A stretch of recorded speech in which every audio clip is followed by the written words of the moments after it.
What legal changes around sexuality do you think we need? Well, if there is legalization of sex work in general, there do have to be measures that are for protecting the workers.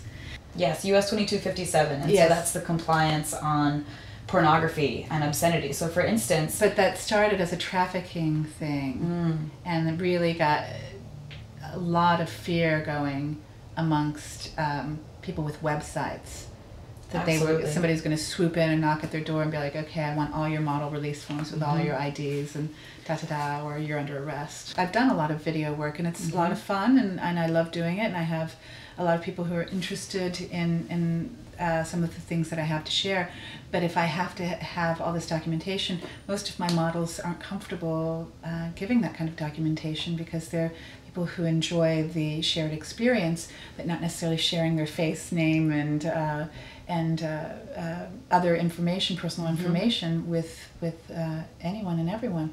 And that's why people like kink.com started interviewing at their models at the end, saying, oh yeah, we had a great time, or we love our work, we love being tied up and beaten. Well, of course they do, you know, right? I mean, but it's good. It's important that we have that. It's important that we do that. I'm not opposed to that. And one of the difficulties with 2257 is really that they require you to have all of this documentation, and that you to have it available anytime 9 to 5 during business hours for somebody to come and look at. Right. So that means you need to have a physical file of everybody who's ever been in a movie with a picture of their ID. And most people who are making porn don't sit in an office from 9 to 5. So now you need to hire somebody to sit in a large space with lots of files from 9 to 5 every day, and that puts most of the people making porn out of business. So that really ends up being the purpose of the law. It's basically a pornographer harassment law, rather than about trafficking and about concern for people in the videos. What happens then is it becomes the poster child for, or you know, the red herring, if you will, I guess more so, of, oh, we must stop trafficking. So really lovely, wonderful, liberal-minded people will be like, oh yeah, I'll sign that petition.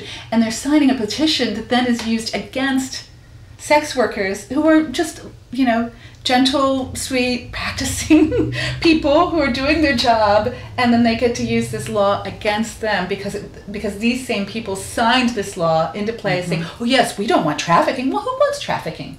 Nobody wants trafficking. But if you actually look at the statistics, it's much more minimal than the amount of sex workers who are being arrested under this said law. Absolutely. And the number of women who've maybe been harmed by the illegality of prostitution, for instance, and not reporting crimes, or crimes not being... Absolutely. Crimes against sex workers being under-enforced. Absolutely. Because of the stigma behind it, right. Because there is no protection.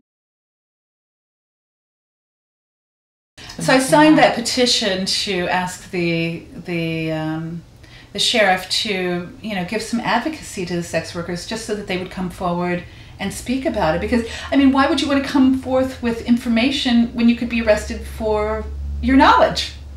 Absolutely.